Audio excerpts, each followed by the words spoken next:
So this morning is going to be just a little teeny tiny bit different than what's exactly listed format-wise on your bulletin, and that's nobody's fault. Nobody did anything wrong. I'm just going to change it up just to make it a little bit simpler on me this morning.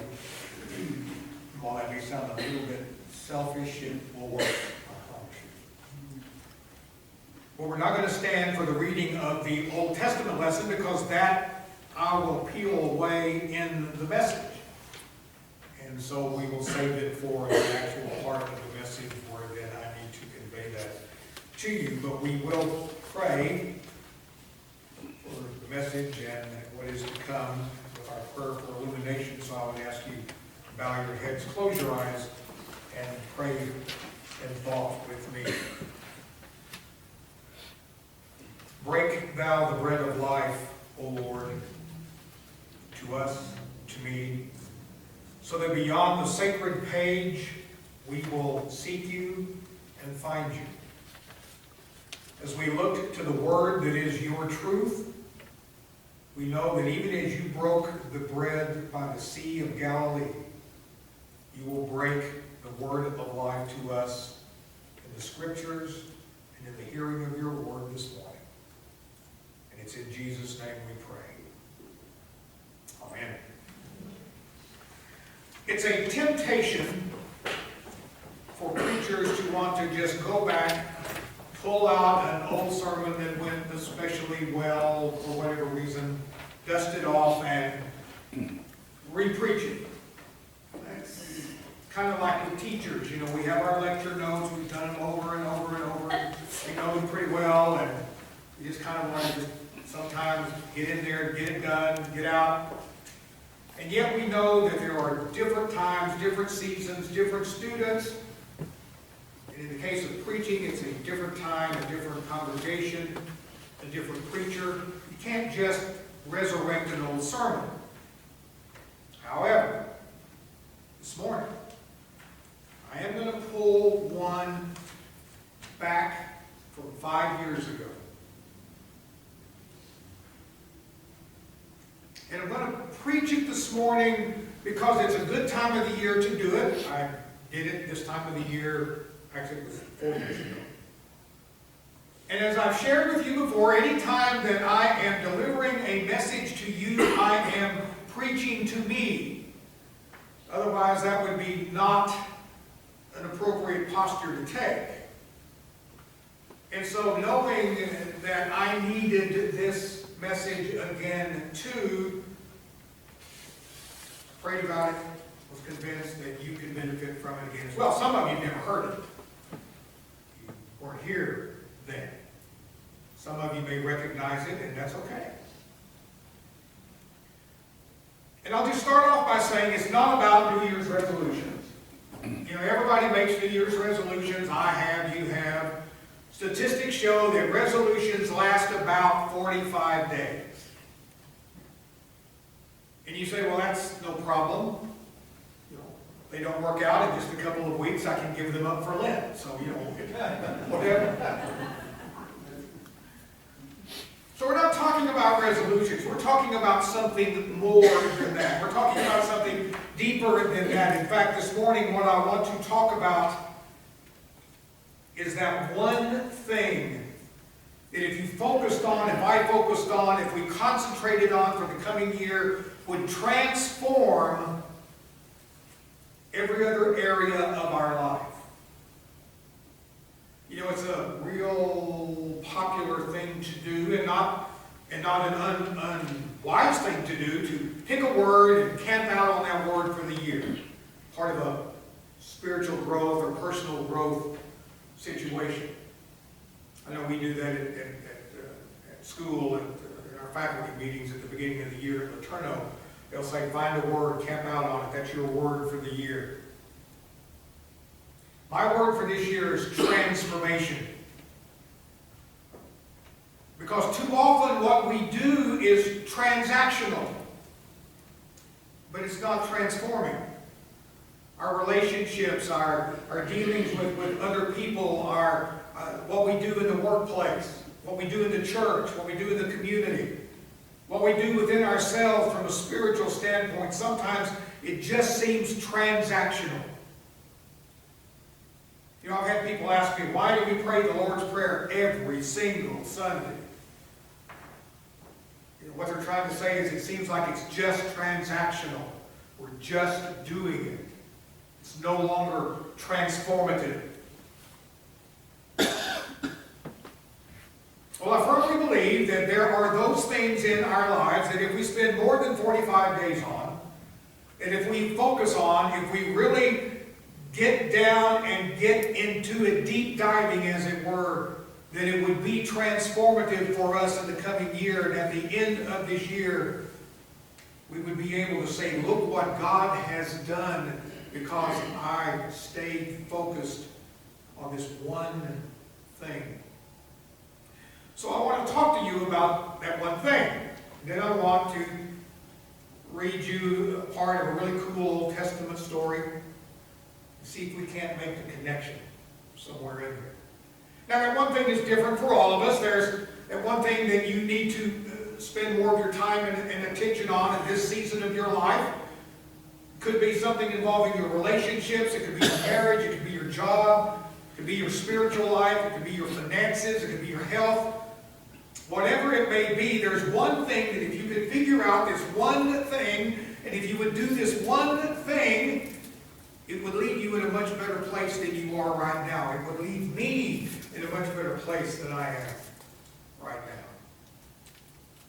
It could be any one of a number of things. It could be a habit you need to break. It could be a habit you need to develop. It could be a goal you need to accomplish. It could be a project you need to complete. It could be a relationship you need to restore, or perhaps a relationship you need to end. Maybe it's a debt you need to retire. It could be any one of a number of things, but you kind of know. I don't have to tell you. It may not be on the list I just gave you, but if you spend a few minutes thinking about it, you know there's something that's kind of hanging over you, something that's a part of your life, something that if you don't get anything else accomplished, there's something you need to do. So for the next few minutes, I'm going to tell you this story from the Old Testament, and I'm praying that during this story, that whatever that one thing is for you will come to mind. In fact, that one thing may have already come to mind. In fact, you're like, okay, there's four. I'm not even sure what my one is. There are four. Well, as a matter of fact, there's six. 6 things. And that's okay. It's all right. 17 years ago, I was leading a Bible study on some of the books of the Old Testament, and we were doing an in-depth study of Nehemiah, which is a great story of the persecution of Israel and the destruction of Solomon's temple in Jerusalem and the Jewish exile in Babylon. And I came across this one verse that really caught my attention that I just knew was a true revelation. If I would pay attention to it, it was a real compass for my life and for anyone who took it up as a mantra or a guide.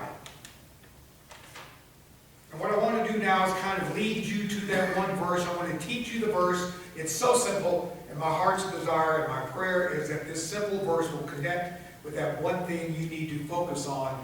And as a result, God would do something incredible in your life and in my life. So the story of Nehemiah, just to kind of remind you, takes place in about 444 BC. It takes place around Artaxerxes the first, the king of Persia.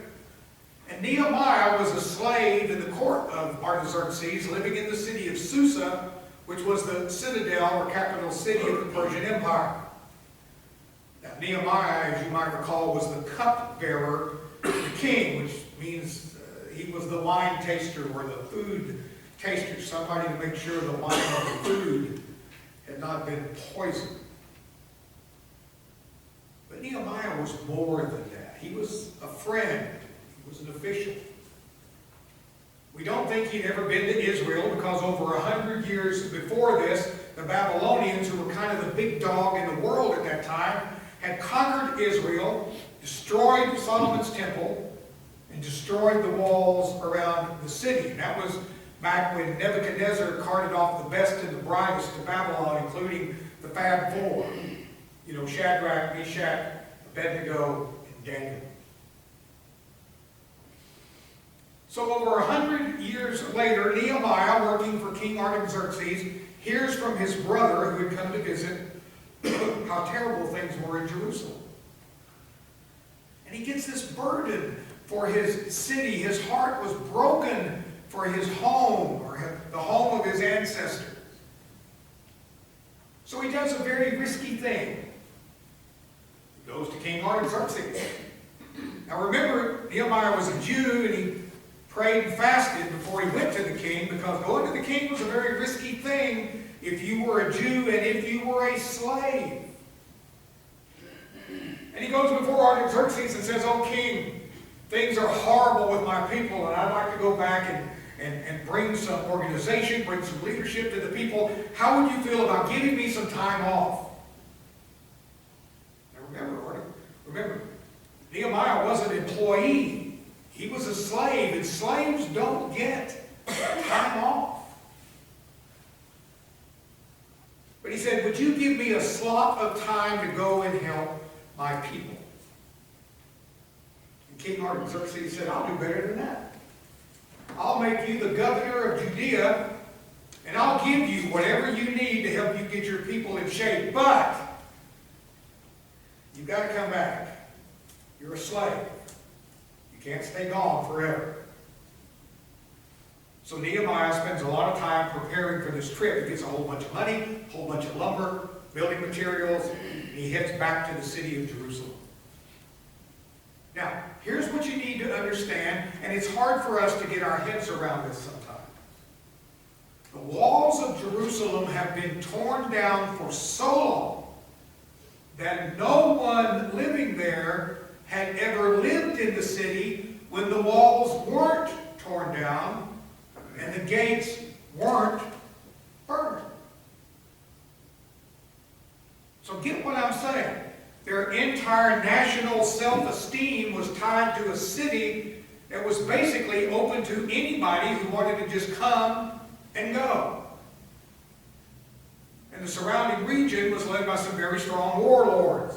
And they would steal from the city. They would loot the merchants. They would rob the citizens. They would steal the crops, basically just pillage and plunder at will. So there was no national pride.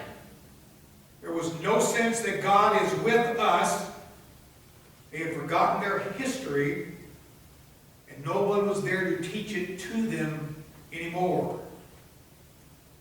Nehemiah shows up, sees the city, and it just breaks his heart even more. So he takes an entire day and night, Scripture says, and travel around the city and to meet the people and talk with the people, and he came to this conclusion: if I don't get anything else done while I'm here, I've got to get this wall rebuilt. It's the most important thing we can do. I mean, there's an economy that needs to be propped up. There are leaders that need to be put in place. There are all kinds of problems that we need to resolve. But the one thing that we've got to do while I'm here is we've got to get the wall rebuilt around the city. It will give the people protection. It will give the people a sense of national pride. So they began to rebuild the wall around Jerusalem. Now, this was a huge task. It took everybody to be involved. Nehemiah would get families and say, "You're going to work on this part of the wall. It's real close to where you live, so you don't have to, go very far. And you over here, and you over here." And then, because Nehemiah was the kind of leader who would never ask people to do anything that he would do, he would get up on the wall day and night and work right alongside those who were helping to rebuild the wall. And they began to make progress. And as they began to make progress, the people from the surrounding regions thought, well, there goes part of our freedom to just to pillage and take whatever we want. Jerusalem gets that wall rebuilt, they will become a force to be reckoned with. Now, the leader of the opposition was a man whose name was Sanballat. Don, I think that might be a great name for a puppy. Not sure about a child, but it's a great name, right? Sanballat. And Sanballat had a lot of influence in the region, and Sanballat decided we've got to stop the wall. So So they began to send spies into the city to start rumors. They began to infiltrate. They began to try to discourage the people. And when that didn't work, they actually sent armed forces against the people to attack the workers on the wall. And Nehemiah would have to take some people off the wall, have other people stand guard, bring other people on. It just caused a lot of problems. But no matter what happened, the wall continued to go higher and higher and higher. Finally, they got to the place where they were just about to top off the wall, about to rebuild the gates, and Sanballat realized, this isn't working. So he decided on a different strategy. Sanballat decided to try to distract Nehemiah from the work at hand and actually get him outside the city. And once he was outside the city, to put him to death. Because they figured, if we can kill Nehemiah, the people will become discouraged and disheartened, and they will give up on this crazy idea of rebuilding the wall. And in Nehemiah chapter 6, we find this encounter between Sanballat and Nehemiah. As Sanballat tries to distract Nehemiah from his work, and it's within the context of that part of the story that we bump into this verse that I hope impacts your life for the rest of this year. And I'm reading from Nehemiah chapter 6, beginning in verse 1 from the New American Standard Version. Now when it was reported to Sanballat, Tobiah, to Geshem the Arab, and to the rest of our enemies, that I had rebuilt the wall, and that no breach or break remained in it, although at that time I had not set up the doors and the gates, then Sanballat and Geshem sent a message to me saying, so these guys realize that there's no way they're going to stop this unless they stop Nehemiah. So they write Nehemiah a letter. And they give it to a messenger. The messenger shows up and rattles the ladder, and Nehemiah looks down. And the messenger says, I've got this letter for you. Nehemiah opens the letter, and it's from his enemy, Sanballat. And here's basically what the letter said. Come, let us meet together at Sephraim, which basically is a Hebrew word that means a hamlet or a village, which meant let's find a village in the plain of Ono, but they were planning to harm me. So Nehemiah gets this letter, and they're saying, hey, let's spend some time together. But Nehemiah knew they didn't want to have lunch. They didn't want to have a discussion. They were trying to literally take him out, so the work on the wall would stop. Verse 3, so I sent messengers to them saying, now what Nehemiah sent messengers to them saying is the thing that just grabbed my attention, and I hope will have meaning for you too. Because whenever you're tempted, and every one of us is tempted, we're tempted individually, we're tempted as families, we're tempted as employees, corporately, as a church sometimes. Whenever we are tempted to opt for immediate over ultimate, or want now over value most, or choose optional over what is essential, this can be the statement that brings you back to center. It can be true north. Here was the message that Nehemiah sent back to Sanballat. He said, I am doing a great work, and I cannot come down. You tell Sanballat, I'm doing a great work right here, and I cannot come down. And would you just say that with me out loud? I am doing a great work, and I cannot come down. One more time. I am doing a great work, and I cannot come down. There's something in your life. There is a wall in your world that you need to get up on top of and complete whatever the task is, whatever that thing God has given you to do, or that you just know in your heart you need to do. And same with Nehemiah, right here in this spot, in my relationships, in my work, in my finances, in my church, in my school, in this part of my life. I am doing a great work, and I cannot come down. Well, they didn't give up. In fact, here's the rest of his response. Why should the work stop while I leave it and come down, literally, physically come down to you? I'm up here doing what's most important, that makes the most difference to the people who are most important to me or to God. Why would I lower myself for something of less importance? So the story continues. Verse 4. They sent messages to me 4 times in this manner. Hey, how about next weekend, Nehemiah? What about the weekend after that? What about 2 Thursdays from now? Have your people call my people. Pick a day and a time that's good for you. Just let us know. We're flexible. But friends, this was not a scheduling conflict. This was a priority conflict. Listen to me. There is always time to put the less important thing on your calendar. We can always find time to squeeze that thing in that takes away what is most important to us. And Nehemiah had pre-decided what was most important. He didn't have to check his calendar. They sent messages to me 4 times in this manner, and I answered them in the same way. I am doing a great work, and I cannot come down. Here's what's so significant about that for us. If Nehemiah had come off that wall, and if Nehemiah had met with Sanballat and his friends, they would have taken his life. Did you know that there are things in your life and things in my life that if we don't complete them, if we don't focus on them, if we don't deal with them, if they have the potential to do major damage to our lives as well? There are things relationally that have the potential to destroy your family, to harm your friendships, to damage your working relationships. And it goes to every level of our life. You parents, you grandparents. You've been given a unique role that no one else can fill in that part of your life. You need to sit with those kids. You need to hold them, and you need to say out loud, I am doing a great work, and I cannot come down. My grandson was born on New Year's Day. Bowen Gray Higgins. Everybody would call him Bo. Bo Higgins. Sounds like a country star.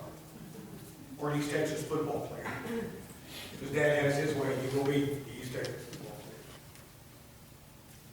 When he was born on New Year's Day, the first day of a new month, of a new year, of a new decade, and the first baby born in Texarkana, Texas, yes, I am a celebrity grandfather. After Bowen got home and things kind of got settled down a little bit, and I was able to just sit there and hold him.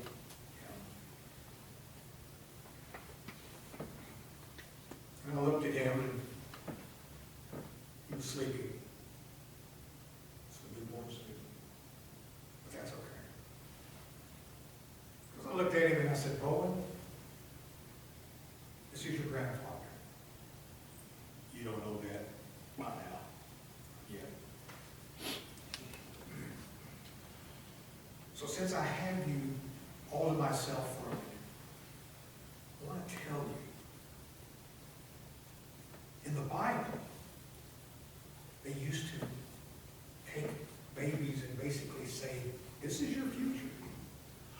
This is your important. Bless them, as it were.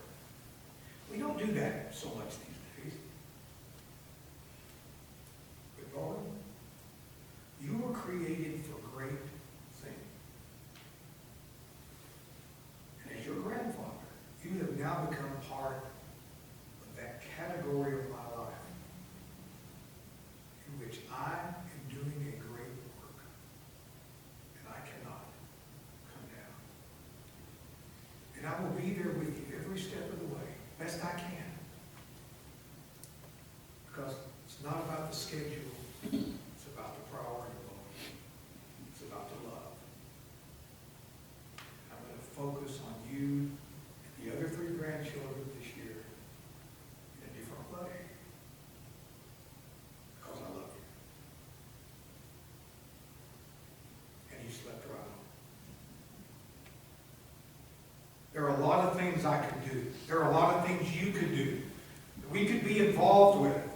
But there's this great work that God has called you to. There's this great work that God has called me to. There's this great work that God has called us as a church Two, in this stage of our life, in this season, and we need to say individually and as a family and as a couple and as a church, we are doing a great work and we cannot come down. I know what it is that God's calling me to do, and you know what it is. You do. I don't have to tell you. You know what your heart is telling you you need to do. You know what your conscience is telling you you need to do. I am not coming down. So maybe my health is my great work. Maybe my vocation is my great work.